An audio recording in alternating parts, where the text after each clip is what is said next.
आत्या पण त्याची घाबरली होती. माझ्याकडे आणल्यानंतर मी त्यांना हिस्ट्री घेऊन औषध दिलं आणि 3च महिन्यात तुम्हाला आश्चर्य वाटेल 3 महिन्यात ती मुलगी 8 वर्षावरून 18 वर्षाची दिसायला लागली. हां, आणि that was to my surprise.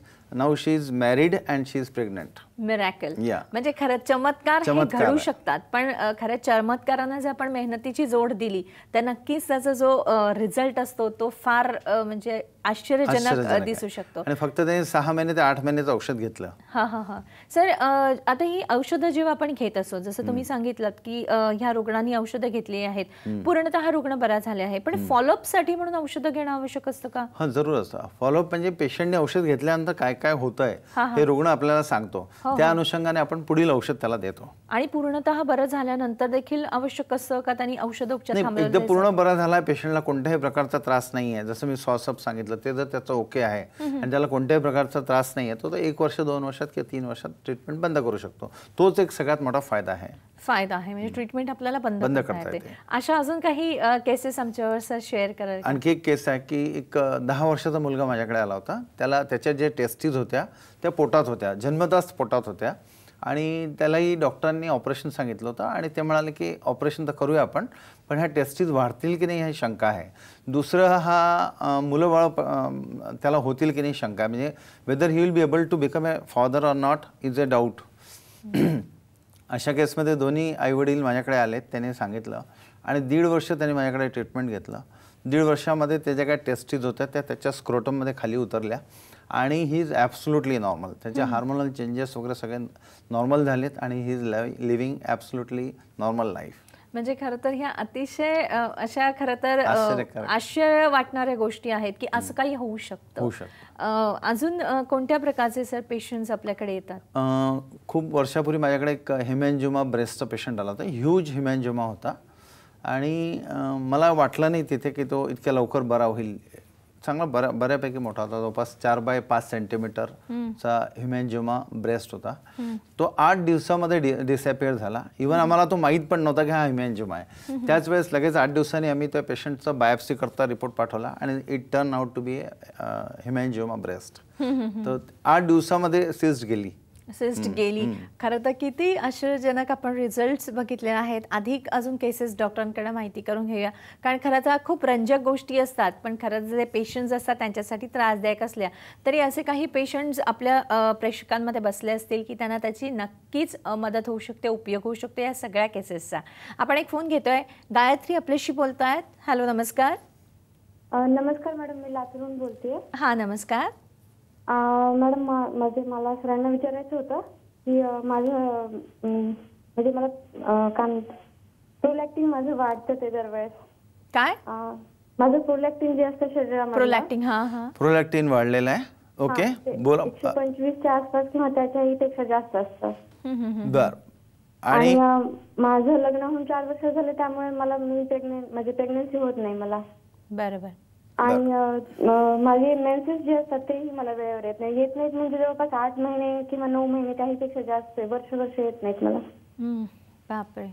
मग याच्यावरती होमिओपॅथी मधून त्याला काही व्यवस्थित उपाय करता येईल का? किंवा मला डॉक्टरांनी म्हणजे जे आपले ऑलोपॅथीचे डॉक्टर असतात त्यांनी असं सांगितलं की मला याच्यावरती एकच उपाय म्हणजे दुर्बीण जांच करावी लागेल असं काहीतरी ते बोलले, लॅप्रोस्कोपी म्हणून. लॅप्रोस्कोपी करावी लागेल. मला होमिओपॅथी मधून काही त्याला करता येईल का त्याच्यावरती उपाय? ओके. आपलं वय काय सांगितलं? माझं वय आता 28 आहे. आणि लग्नाला किती वर्ष झाले? 4 वर्ष झाले. 4 वर्ष. आणि मुलबाळ काही नाही ना? इन्फर्टिलिटीचा प्रॉब्लेम. इन्फर्टिलिटीचा खूप चांगला प्रश्न आहे हा. आता मी याच्यानंतर 30 केस शेअर करणार होतो तुमच्याशी. प्रोलॅक्टिन वाढलाय म्हणजे प्रोलॅक्टिन नावाचा हार्मोन असतो, त्याला गॅलेक्टोरिया म्हणतात. जेव्हा प्रोलॅक्टिन वाढतं तेव्हा एस्ट्रोजन प्रोजेस्टेरॉन कमी होतात, त्यामुळे प्रेग्नन्सी राहत नाही. अशा वेळेस होमिओपॅथी खूप छान काम करतं. आणि अदरवाईज बऱ्याचदा मी केसेस पाहिल्या की जिथे प्रोलॅक्टिन कमी करण्याकरता जी औषधं दिली जातात ती औषधं दिल्यामुळे बाकीचे हार्मोन डिस्टर्ब होतात आणि पर्यायाने प्रेग्नन्सी न राहता त्याला डिले होतो. इथे होमिओपॅथी खूप छान करतो. इथे कॉन्स्टिट्युशनल औषध जर आपण ॲडव्हान्स होमिओपॅथीद्वारा दिलं तर रुग्णांना निश्चित फायदा होईल. नक्कीच. तुम्ही केस शेअर करणार होत्या अशा पद्धतीची? निश्चित एक केस मी सांगू इच्छितो. माझ्याकडे एक डॉक्टर आले होते, त्यांना 19 वर्ष झाली होती लग्नाला आणि त्यांच्या मिसेसला ट्यूबल ब्लॉक होता, प्लस गॅलेक्टोरियाचा पण प्रॉब्लेम होता, प्रोलॅक्टिन लेवल वाढलेली होती.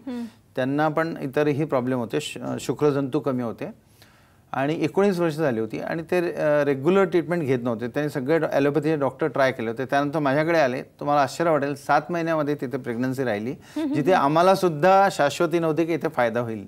तर त्यांना आज जवळपास 3 वर्षाची मुलगी आहे. 19 वर्षानंतर अपत्यप्राप्ती झाली. छान. म्हणजे असं घडू शकतं. खरं तर आश्चर्य तर आहे, तरी सुद्धा हे सत्य आहे. अधिक केसेस बद्दल माहिती करून घ्या डॉक्टरांकडून. आपण घेतोय छोटासा ब्रेक.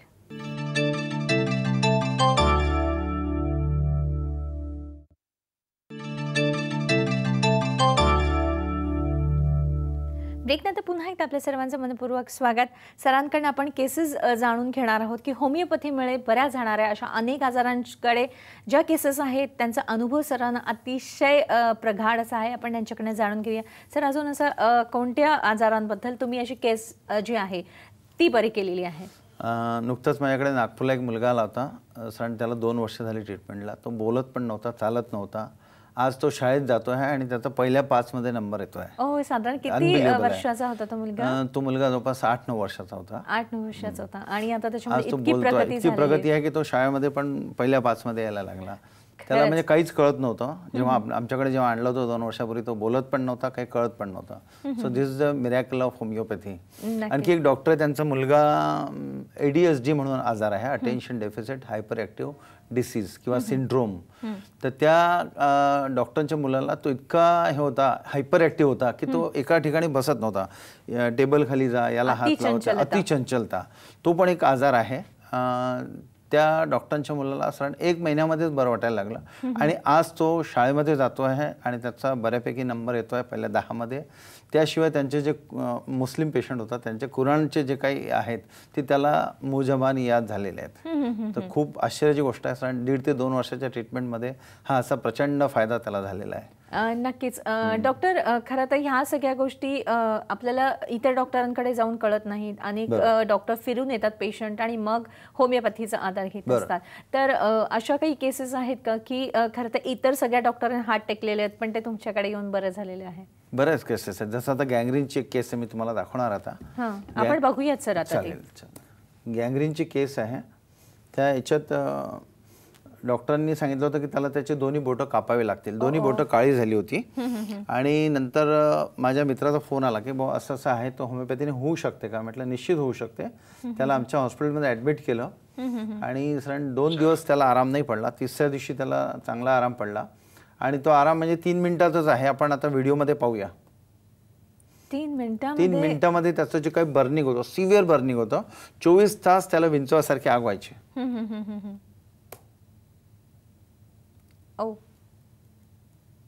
खरं तर हे ओपन होत नाहीये. सर, खरं तर हा व्हिडिओ पाहणं अतिशय आवश्यक होतं. पण आता ब्रेकमध्ये होतो तेव्हा तुम्ही उल्लेख असा केला होता की व्यसनमुक्तीसाठी देखील आपल्याकडे बरेच पेशंट येतात. बरोबर आहे. हा, त्यांची काय अनुभव आहे आपल्याला? बरेच रुग्ण आमच्याकडे दारू सोडण्याकरता येतात. काही गांजा, चरस, अफीम, तंबाखू याकरता पण येतात. बहुतांशी लोक दारू करता येतात. बरेचशी त्यासोबत सिरोसिस ऑफ लिव्हर हा आजार त्यांना झालेला असतो, असायटिस असतो. अशा रुग्णांना आम्ही ॲडमिट करतो. ॲडमिट करून त्याच्या तपासण्या करतो आणि काय काय त्याचे पॅरामीटर्स आहेत ते ठरवून त्याप्रमाणे त्याचा उपचार करतो आणि खूप छान रिझल्ट्स आहेत त्याच्यामध्ये. सिरोसिस ऑफ लिव्हरमध्ये आज उपचार नाही आहे. आज आपण जर ऑपरेशन करायला गेलो तर 25 लाख रुपये खर्च लागतो. सर्वसाधारण माणूस हा खर्च झेपवू शकत नाही. नक्कीच. इथे मला निश्चित सांगा वाटतं की ज्यांना सिरोसिस ऑफ लिव्हर आहे किंवा अल्कोहोलचं ॲडिक्शन आहे अशांनी होमिओपॅथी निश्चित घ्यावी. त्यांना निश्चित फायदा होईल. नक्कीच. आपण एक फोन घेतोय सर. तांबे आपल्याशी बोलतायत पुण्याहून. हॅलो, नमस्कार. हॅलो, हा नमस्कार. हा नमस्कार, तुमचा प्रश्न विचारा. हॅलो, नमस्कार. हा, माझा मॅडम तब्येत खूप जास्त आहे. काय? ठीक आहे. माझी तब्येत जास्त आहे. मणक्यात गॅप आहे. ओके. हा, ठीक आहे. हा, बोला. मणक्यात गॅप आहे त्यामुळे काय त्रास होतो तुम्हाला? चालण्यावरती आवाज ब्रेक होतो यांचा. त्यांचा आवाज आपल्याला ऐकू येत नाहीये सर. तर असे काही पेशंट्स असतात की त्यांच्या मणक्यामध्ये गॅप आहे, त्यांना चालताना त्रास होत असतो किंवा जी घरची कामं करणं आहे ते देखील अशक्य असतं. अशांसाठी काय करतात? अशांकरता आपण सांगितलं की होमिओपॅथी हे एक चांगलं माध्यम आहे. होमिओपॅथीमध्ये रुग्णांची हिस्ट्री घेऊन त्याला त्याचं कॉन्स्टिट्युशनल औषध काढलं जातं. त्याचे स्वप्न काय, फिअर काय, रिलेशनशिप काय, सगळ्यांचं हे करून त्याला एक कॉन्स्टिट्युशनल अचूक औषध दिलं जातं. त्याने त्याला निश्चित फायदा होतो. नक्कीच सर. आपला कार्यक्रम अनेक जण बघत आहेत आणि आतापर्यंत त्यांना लक्षात आलं असेल की होमिओपॅथीमध्ये असे त्यांना आश्चर्यजनक असे असतात ते रिझल्ट्स मिळू शकतात. तर नेहमीच म्हटलं जातं की prevention is better than cure. तर त्याच्यासाठी आपण प्रिव्हेन्शनरी काय गोष्टी करू शकतो? होमिओपॅथी आपल्याला मदत करते. तुम्ही prevention is better than cure असं मेडिकल सायन्समध्ये म्हटलं जातं. मी असं सगळ्या रुग्णांकरता म्हणेल किंवा ज्यांना आजार नाही त्यांच्याकरता पण म्हणेल की त्यांनी होमिओपॅथी प्रिव्हेन्शन करता जर घेतली तर ती आणखी चांगली फायदेकारक आहे. कारण आजार झाल्यानंतर उपचार करणं हे तर आपलं कर्तव्य ठरतं किंवा करावाच लागतो आपल्याला आजार. पण जर आजार होऊ नये याकरता जर उपचार घेतला किंवा कॉन्स्टिट्युशनल मेडिसिन घेतली होमिओपॅथीची तर त्यांनी निश्चित फायदा होईल आणि बऱ्याच आजारांना आपण पोस्टपोन करू शकतो. क्वालिटी ऑफ लाईफ आपली चांगली करू शकतो. लेंग्थ ऑफ लाईफ वाढवू शकतो आपण. नक्कीच. सरांनी अतिशय अचूकरित्या आपल्याला सांगितलं आहे prevention is better than cure. जर आपण काही होण्याअगोदर जर काही आपण प्रिव्हेन्शन्स घेतलीत, होमिओपॅथीची औषधं घेतलीत, त्यांचा आपण उपयोग करून घेतला आपल्या आयुष्यामध्ये, तर नक्कीच त्याचा आपल्याला पुढील भविष्यकाळामध्ये हा उपयोग होऊ शकतो. आज आपण इथेच थांबत आहोत. पुन्हा आपण भेटणार आहोत साम संजीवनीमध्ये एका नवीन विषयासह. तोपर्यंत नमस्कार.